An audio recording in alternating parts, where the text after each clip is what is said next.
Jacksonville show, right? And maybe take us a little bit more. Well, let's start there. Tell me about that Jacksonville show. So basically, this booking agent reached out to us and wanted to send us on a tour, and that's all we wanted to do.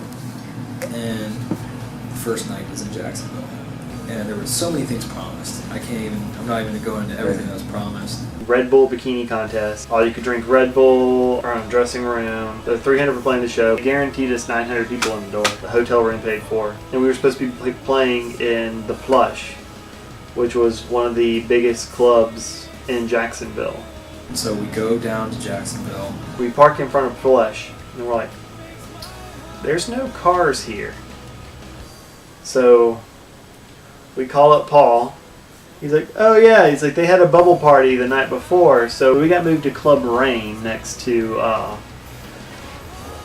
the Plush. The stage was big, pretty big, but there was like a stripper pole on that stage. Oh, it was lovely. Weird, yeah. And we were like,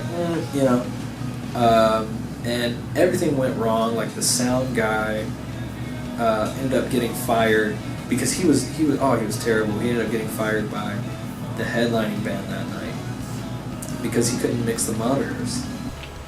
I had the sound check guy blow out a speaker, which started a whole chain of events. And they brought in their own sound guy, and he went in the back, and there was, in our dressing room, there was, I guess there was like a case of beer. I can't remember what it was. And he took the case, ran. It was hilarious. So he left.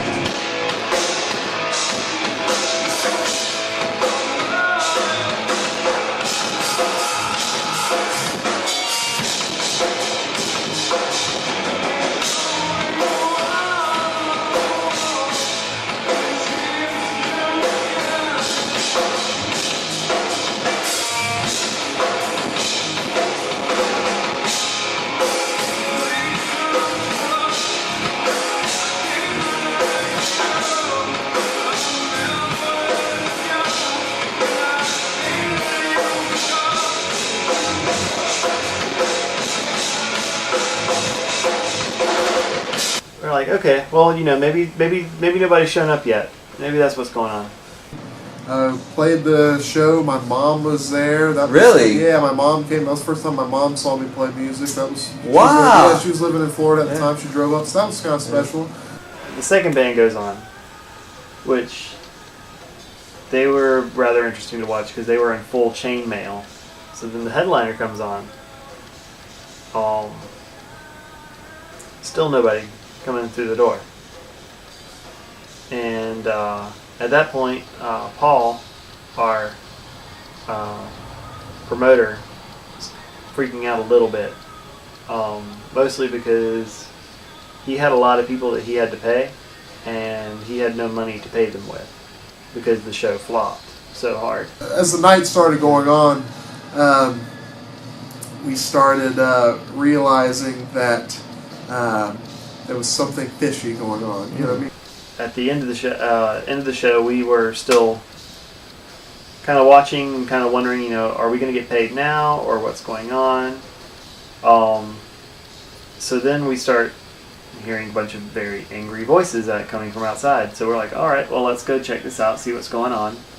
Maybe this kind of explain to us why we haven't gotten paid yet.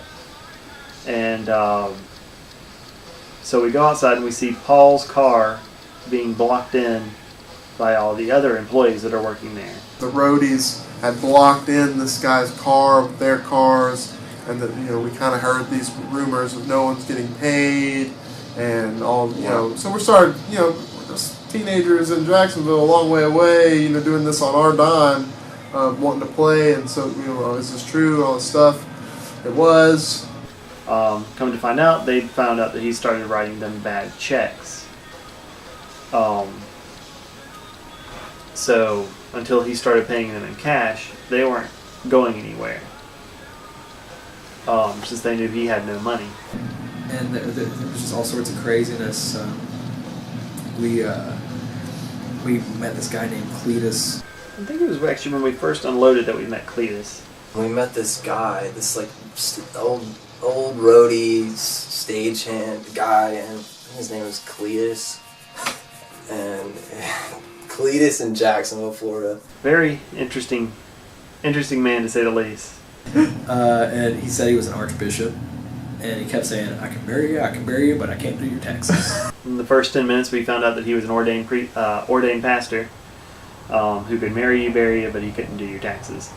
And apparently he'd taken a chainsaw to his couch. He got mad at his wife or something. He took a chainsaw and cut his couch like that in half, like right there. And she got mad at him and said, well, you're sleeping on that couch out in the garage. He slept on, according to him, this couch that was in half in the garage. Oh, Cletus. And Cletus. So once we got off stage, I feel like that's when it really started. He had this party trick. He thought it was the greatest thing in the world, where he could open a beer can with his thumb, like rip the entire top off the beer can, so now it was all open. And he said, well, I got you. To everybody that he saw. Cletus was like trying to get us beer and trying to get us drugs, and it was so sketchy. And he was trying to like pass drugs on to the guys, you know what I mean? It was crazy. And you know, there was some dude like laying in the ditch just like passed out, and I remember somebody saying, guys, I heard a noise, you know, over by our trailer. And Cletus gets his little he's got a little flashlight. He goes, let's investigate, you know. He goes over, and he looks in the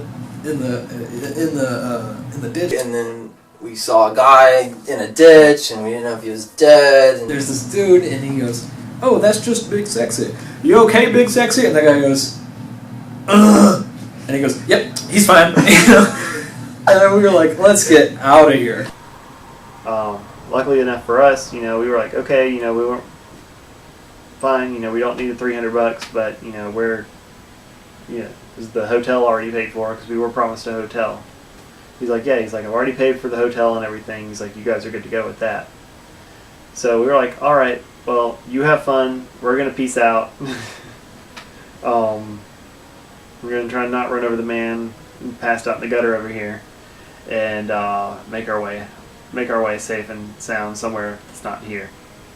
So we hopped in the car, backed up the trailer, and zipped our way off to try and find the Comfort Suites. And Chase put Comfort Suites in the GPS, and he says, guys, there's no Comfort Suites in Jacksonville.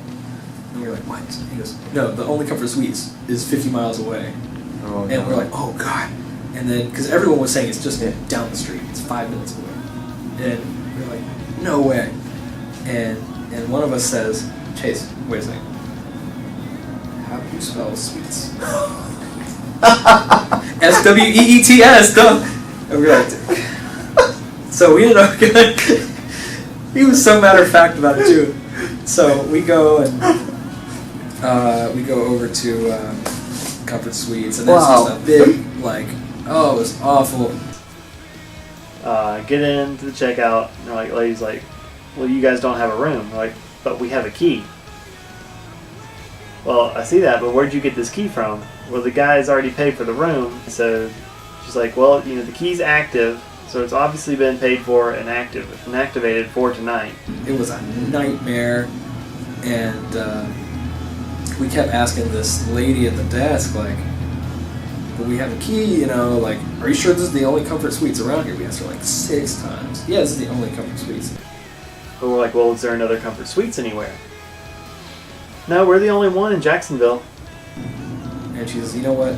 We'll put you guys up for the night.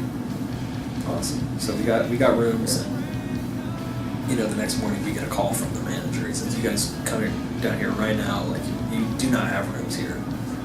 You know, you got to pay for these rooms. And so we go down and kind of deal with the manager, and he's like, how could you stay here? You know, you haven't paid for your rooms and all this kind of stuff. And we're like, but we had rooms booked here, you know. And he goes, are you sure you didn't have them booked at the Comfort Suites that's 5 miles down the road? And we're like, no. What? And he goes, yeah, it's just 5 minutes down the road. Let me call. Calls over there. Our reservations are there. And we're like, we would have known this if your employee had, like, obviously she didn't know there was another Comfort Suites. And he goes, you know, I'll deal with her. You guys are fine. Just get out of here. And so we didn't get paid or anything. In fact, we as we were on the way back, it was boiling. I remember looking at the chases on the temperature our thermometer. Like, you know, it was 103 degrees on the way back. Wow. The guy, the booking agent, checks were bouncing, and he kept calling and saying, there's a guy that owes me $20, maybe I can get you $20. Don't leave Jacksonville, I'll get you $20. And we were like, okay, and let's go. You know, we drove off. I feel like even though we played the show, I feel like we were kind of more of people looking in at this crazy event that kept playing out. Just kind of like watching the event unfold. Yeah, you kind of, that was a good lesson too. Take everyone, don't believe everything you hear. Yeah, I mean, absolutely. that's just what it is. Absolutely. But regardless, that was a fun time. That was just a fun event. We had a great time. But so that was great. That's one of those moments that you're like, wow, did we really just do that? And it was so and I don't know, you had to be there.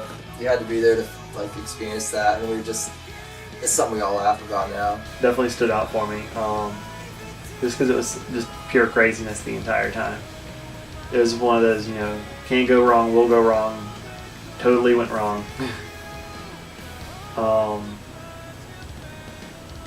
Events that, you know, that'll stick with me for a long time.